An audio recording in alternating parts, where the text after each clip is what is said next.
Rapaz, amados, vamos dar continuidade ao estudo do Apocalipse. No vídeo passado vimos como nós podemos entender o livro do Apocalipse.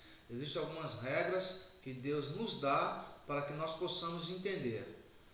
Aqui nós vamos tratar da primeira carta que foi escrita à igreja da Ásia, Éfeso. Comecemos.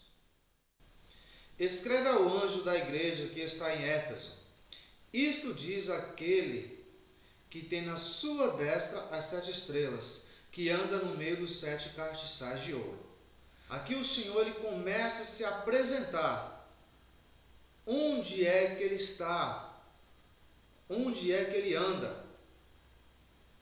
E a própria palavra de Deus nos explica esses símbolos das estrelas e do castiçal. Veja.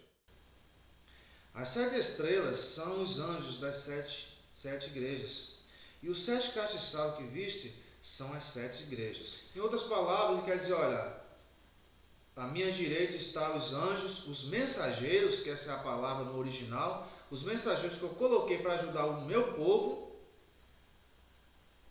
e eu caminho no meio do meu povo, no meio dos 7 castiçais de ouro. Só para frisar, quando se fala a igreja de Éfeso, é diferente do conceito que nós temos hoje. Seria o povo de Deus que estava em Éfeso. Não existia povo de Paulo, de Pedro, da Assembleia, da Universal, etc. Isso não cabe no contexto das Escrituras. Vamos ver o próximo. Eu sei as tuas obras e o teu trabalho, e a tua paciência, que não pode sofrer os maus. E puseste à prova o que dizem ser apóstolos e não são, e tu os achastes mentirosos. Aqui é levando a sério, entendendo os alertas das Escrituras. Esse mensageiro aqui, esse anjo, essa pessoa, esse homem de Deus que estava à frente dos irmãos, ele não tinha todo aquele que se dizia apóstolo por apóstolo. Porque a palavra de Deus, através do apóstolo Paulo, certamente ele era conhecedor disso, acredito eu, embora tendo sido escrito aos coríntios, não significa que também não foi escrito a eles. Veja o que fala Paulo. Porque tais falsos apóstolos são obreiros fraudulentos, transfigurando-se em apóstolos de Cristo. Então aqui ele pôs à prova, e usando a palavra que fala que tem que ser pregado como Jesus pregou, ele provou que os tais eram mentirosos. E esse alerta à igreja de Éfeso era uma das preocupações por parte do apóstolo Paulo, porque a igreja de Éfeso foi uma das igrejas que estiveram mais presentes esses homens de Deus. Como você pode ver aí na sua tela a referência, Paulo esteve lá, Priscila, Timóteo esteve ali, e segundo historiadores, João estava lá antes de ser preso e ser levado à ilha de Pátimo. Ou seja, eles ouviram direto da boca dos apóstolos a mensagem. E o apóstolo Paulo, antes mesmo dessa carta ser escrita, ele demonstrava essa preocupação. Veja. Como te roguei quando parti para a Macedônia que ficasse em Éfeso, para advertires a alguns que não ensinasse outra doutrina. Porque eu sei isto, que depois da minha partida entrarão no meio de vós lobos cruéis, que não pouparão o rebanho, e que entre vós mesmos se levantarão homens que falarão coisas perversas para atrair os discípulos para si. Então agora o alerta e o temor de Paulo se cumpria. Agora já por volta dos anos 90 se cumpria a preocupação que Paulo tinha, mas aquela mensagem que foi entregue pelo apóstolo, certamente muitos guardaram, ou alguns, não sei, mas esse anjo, esse homem que foi escolhido para ensinar o rebanho, ele guardou e pôs esses falsos apóstolos à prova e ficou provado que eles eram mentirosos. Continua. E sofrestes e tens paciência e trabalhaste pelo meu nome e não te cansaste. Tenho, porém, contra ti que deixaste a tua primeira caridade. Lembra-te, pois, de onde caíste, e arrepende-te, e pratica as primeiras obras, quando não sobrevirei a ti, e tirarei o seu lugar no castiçal, se não te arrependeres. Agora o Senhor, ele exorta para que essa igreja, esse líder, ele volte ao primeiro amor, a essência da igreja de Éfeso. E qual era a essência da igreja de Éfeso? Vamos ver?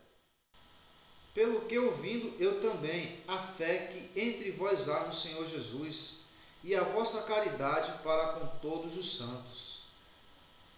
Não cesso de dar graças a Deus por vós, lembrando-me de vós nas minhas orações. Então, essa igreja, a sua essência, era a caridade e o amor para com o próximo. E devido a esses devaneios, essas falsas doutrinas, o amor dessa igreja estava se esfriando. Não existia mais aquela comunhão do começo da igreja, quando Paulo escreveu e fez até os alertas para que isso não viesse a acontecer no meio deles, mas foi inevitável. Então ele fala, olha, se não te arrepender, se tu não voltar à essência, se o teu coração, apesar dos erros dos demais, não voltar a essa essência, eu vou tirar o teu lugar no castiçal. Qual o castiçal? O castiçal seria a igreja. Ou seja, não ficarás mais à frente ensinando, se o teu coração não se voltar para a caridade incondicional, assim como eu te amei. Tens, porém, isto, que aborreces as obras dos nicolatas, as quais eu também aborreço. Agora o Senhor Jesus mostra algo muito bom, mais uma coisa boa, é que ele aborrece as obras dos nicolatas, que Jesus também aborrece. Quem são esses nicolatas? Nicolatas em grego é composto de duas palavras, nikos, que significa conquistar, e laos, que significa povo comum. Então, nicolatas vem a ser aquele que conquista ou domina o povo comum e leigo. Quando o Senhor rasgou o véu, agora não teria mais sacerdote, mas sim todo aquele que se achegasse pelo novo e vivo caminho poderia se apresentar ao trono da graça. Não existia mais agora alguém especial. Amai uns aos outros, orai um pelos outros, sujeitai-vos uns aos outros. Aquele que é maior, sirva ao menor. Essa foi a ordem do mestre. Mas esses nicolatas, o que eles queriam fazer agora? Eles queriam voltar à essência do sacerdócio judaico. Agora, eles se achavam privilegiados e queriam dominar sobre o povo. E Jesus, ele não queria isso. E aquele homem de Deus, que é chamado de mensageiro, o anjo, ele também aborrecia as obras desses tais. Não é à toa que hoje, o que nós vemos hoje? Um pequeno grupo também querem dominar sobre o povo leigo, trazendo coisas desconexas com o texto das Escrituras para dominar sobre o povo, para que o povo venha temê-los, achar que eles são sacerdotes, sendo que a palavra fala que nem Jesus, se estivesse aqui, seria sacerdote, quanto mais qualquer um desses. Tanto que nós não vemos nenhum apóstolo se denominando como sacerdote e nem chamando alguém de sacerdote. Então isso é obra desses tais, tá, irmão? Isso é obra dos nicolatas. Então, não aceite as obras desses, aborreça assim como Jesus fez. Agora o interessante, porque no começo fala, escreve ao anjo que está em Éfeso. Mas aqui fala assim, quem tem ouvidos, ouça o que o Espírito diz às igrejas.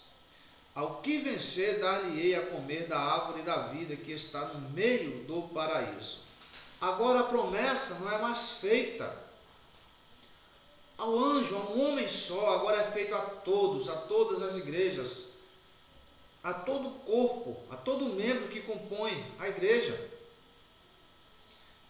Então, não é um líder, não é o mensageiro que libera a bênção, porque a bênção é destinada para todos. Amados, vamos servir ao Senhor, aborrecer as obras manipuladas, assim como Ele aborrece, porque nós somos membros do mesmo corpo e a cabeça é Cristo. Até a próxima carta.